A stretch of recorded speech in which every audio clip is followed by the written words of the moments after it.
एक सवाल लोग बार बार पूछ रहे हैं, मीडिया के साथी भी पूछ रहे हैं, बहुत सारे लोग कमेंट करके पूछ रहे हैं, मैसेंजर पर आ रहा है और लोगों के मन में सवाल है। जो लोग वहां थे उनके भी मन में ये सवाल है, आखिर रामलला मैदान में इतनी बड़ी भीड़ पहुंची कैसे, इतना जनसैलाब कैसे पहुंच गया। कोई कह रहा है 2 लाख लोग हैं, कोई कह रहा है 2.5 लाख लोग हैं, कोई 3 लाख है, किसी का आंकड़ा 3.5 लाख का है।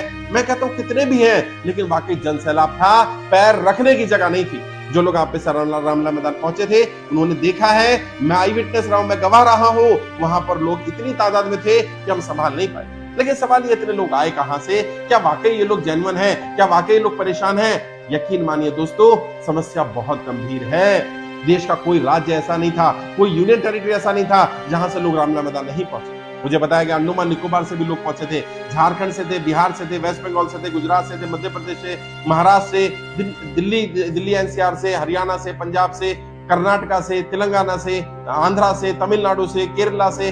देश का कोई राज्य ऐसा नहीं था। नॉर्थ ईस्ट से बहुत सारे लोग थे। सरकार को ये बात समझनी पड़ेगी, जनता परेशान है और ये कोई भाड़े पर बुलाई गई भीड़ नहीं थी। मैं नाम नहीं लूंगा, वहां एक पुलिस अधिकारी ने कहा कि मैं 15-20 वर्ष से रामलला मैदान को देख रहा हूं, कभी भी रामलला मैदान में अगर लोगों की भीड़ बुलाई जाती है तो उनके लिए खाने की व्यवस्था की जाती है, बिना खाने की व्यवस्था के लोग आते नहीं है। और ये पहली बार उन्होंने कहा, मैंने अपने इतिहास में देखा कि लोग बिना खाना, वहां खाने की व्यवस्था नहीं थी, लोग भूख हड़ताल पर बैठे थे, लोगों ने पानी तक नहीं पिया और लोग टिके रहे, डटे रहे। जब तक हमने बोला नहीं तब तक व्यक्ति वहां से हिले नहीं।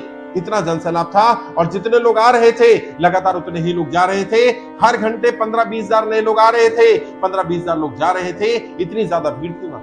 इतना जनसैलाब आया कहां से? ये आया सरकार की गलत नीतियों के कारण, ये आया नोटबंदी के कारण, ये आया जीएसटी के कारण, ये आया लॉकडाउन के कारण। जब आप बिना तैयारी के, बिना ये सोचे समझे कि इस फैसले से क्या असर होने वाला है, कितने लोग इफेक्ट होने वाले हैं, कितने लोगों की रोजी रोटी पर असर पड़ने वाला है, कितने लोग बेरोजगार होने वाले हैं, जब आप ऐसे निर्णय लेंगे तो यही होगा, ये जनसैलाब आएगा। और अभी तो ये सिर्फ दिल्ली के रामलला मैदान में आया है, कल ये जनसैलाब प्रधानमंत्री कार्यालय पहुंच सकता है, कल ये जनसैलाब वित्त मंत्री के कार्यालय पहुंच सकता है। इस बात के लिए सतर्क रहना पड़ेगा और मैं रोक नहीं पाऊंगा ज्यादा दिन तक। मैंने प्रयास किया था, मैंने लोगों से मना किया, अपील की, ज्यादा संख्या में लोग ना पहुंचे, लेकिन मेरी भी सुनने वाले नहीं है लोग। ये लोग परेशान है, इन लोगों का व्यापार तबाह हो गया, इन लोगों की प्रॉपर्टी है, घर की प्रॉपर्टी है, जहां बिजनेस करते थे वहां का दफ्तर है, इनका फैक्ट्री है, वो बैंक पर कब्जा है, यहाँ बैंक ने कब्जा कर लिया, बैंक ने गिरवी रखा हुआ है और बैंक कुर्की करने जा रहे हैं। ये मेरे रोकने से रुक जाएंगे?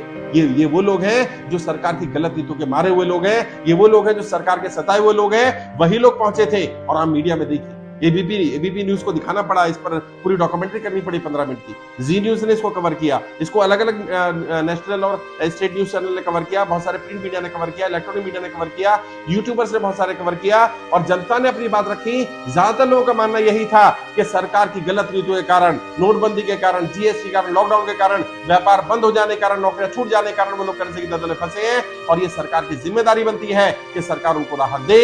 जब सरकार बड़े बड़े उद्योगपतियों को राहत दे सकती है तो आम जनता को भी राहत मिलनी चाहिए और मेरा भी मानना यही है। और आप लोग भी अपनी राय दें कमेंट करके, क्या ऐसे लोग जो सरकार की गलत नीतियों के कारण कर्जे की दलदल में फंसे, जो नोटबंदी के कारण कर्जे की दलदल में फंसे हैं, जिनका व्यापार छूट गया, जिनकी नौकरियां बंद हो गई, जिनके पास कमाई का कोई साधन नहीं रहा, जिनका कोई कमाने वाला नहीं रहा, क्या ऐसे लोगों का लोन माफ होना चाहिए कि नहीं होना चाहिए? आप भी अपनी राय दें और ज्यादा लोगों से जानकारी शेयर करें, उन्हें बताएं देश पे कर्ज मुक्त भारत अभियान चल रहा है। अभियान पूरी तरह से निःशुल्क है। अभी लेटेस्ट की अगर बात करूं तो 7,10,000 ज्यादा लोग कर्जा मुक्ति के लिए आवेदन कर चुके हैं। हमारा टारगेट 1 करोड़ लोगों को इकट्ठा करने का है और मेरा विश्वास करिए, जिस दिन 1 करोड़ लोग हमारे साथ हो गए, सरकार को हमारी बात माननी पड़ेगी, सरकार को झुकना पड़ेगा, क्योंकि हमारी मांग जायज है। हम अपने लिए कुछ नहीं मांग रहे, हम तो कह रहे हैं सरकार की गलत नीतियों के कारण जो लोग कर्जे की दलदल में फंसे हैं, नोटबंदी के बाद, जीएसटी बाद, लॉकडाउन के कारण, व्यापार बंद हो जाने, नौकरी छूट जाने के कारण जो लोग कर्जे की दलदल में फंसे, सरकार को उन्हें राहत देनी चाहिए, सरकार को उन्हें मदद करनी चाहिए। या तो उनका कर्जा माफ कर दिया जाए या कम से कम 2 साल का समय दिया जाए कि जब तक वो लोग कर्जा ना चुकाएं या 2 साल तक उन पर पेनल्टी, इंटरेस्ट, सरचार्ज ना लगे, वो आराम से अपनी कमाई कर सके, अपने आप को कर्जे की दलदल से बाहर